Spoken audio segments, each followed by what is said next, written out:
Look at this chart.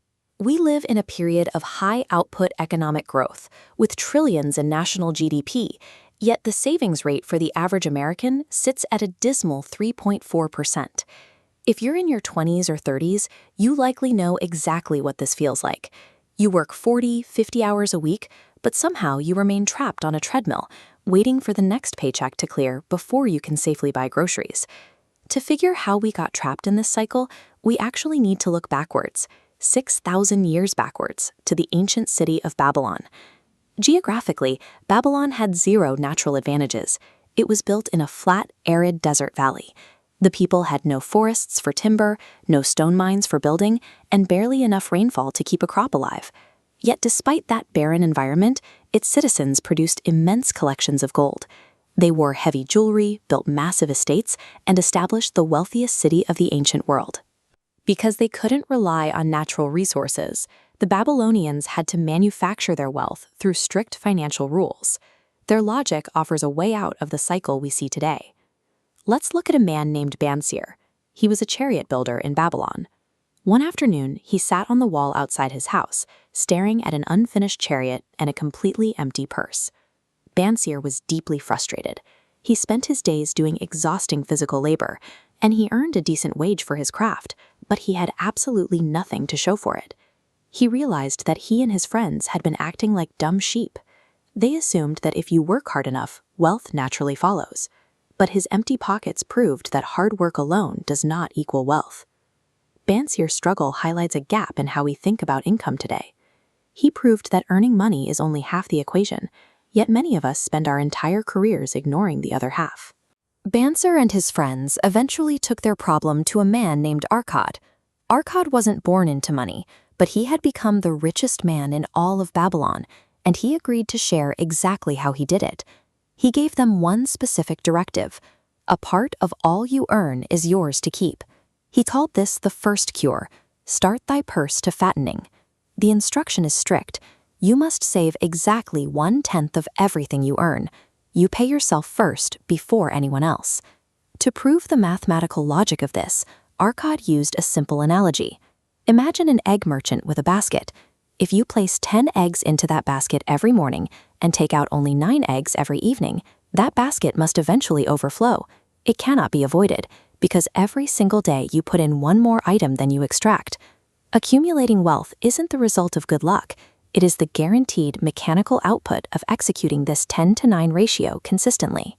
Now, if you're struggling to pay rent, your immediate reaction is probably, how can I save 10% when 100% barely covers my basic groceries? Arkad called this the second cure. Today, we call it lifestyle creep. Our necessary expenses will always automatically grow to equal our exact incomes, unless we actively protest. As humans, we constantly confuse our basic survival needs with our endlessly expanding personal desires. A raise at work rarely leads to more savings. It usually leads to a nicer apartment or better clothes. The consequence of this behavior is devastating. If you spend everything you make, you are only enriching the clothes maker and the sandal maker. You are effectively working as a slave to fund other people's businesses. When you fail to control your expenditures, you pay everyone else first and yourself last. That guarantees a lifetime of financial servitude, regardless of how much your salary increases over time. Once you actually keep that 10%, you move to the third cure: make thy gold multiply. A saved coin is not a static object sitting in a jar. It is an employee meant to labor for you. The Babylonians recorded this on their clay tablets. They told the story of a farmer who gave 10 pieces of silver to a moneylender.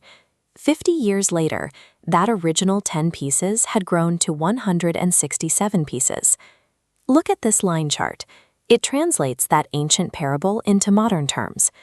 If you invest a flat, low monthly input, say $100 a month, and leave it alone for 30 years, the trajectory curves sharply upward. This happens because your money earns money, and then the children of your money also earn money. It creates a self-sustaining cycle where the interest generated rapidly eclipses your original deposits. A massive salary isn't required to build a fortune. Time, combined with a mere 10% savings rate, forms a force of compound growth, capable of transforming an average income into a significant estate. Adopting this requires a change in how you view your paycheck. Wealth is never a sudden windfall or a lucky lottery ticket. It is a slow, deliberate, and intentional process. Arcad explained it with a simple metaphor. Wealth is a massive tree that grows from a tiny seed, and the very first copper you save is that seed. The moment you plant it, your perspective changes. You stop feeling like a helpless victim drowning in bills, and you start experiencing the security of owning a growing, untouchable treasure. Do not wait until you get a promotion or a new job. This week, calculate exactly 10% of your paycheck and set up an automatic transfer to an account you cannot easily access. Earning money just to hand it over to your creditors is mere survival. Paying yourself first is the only true way to achieve independence.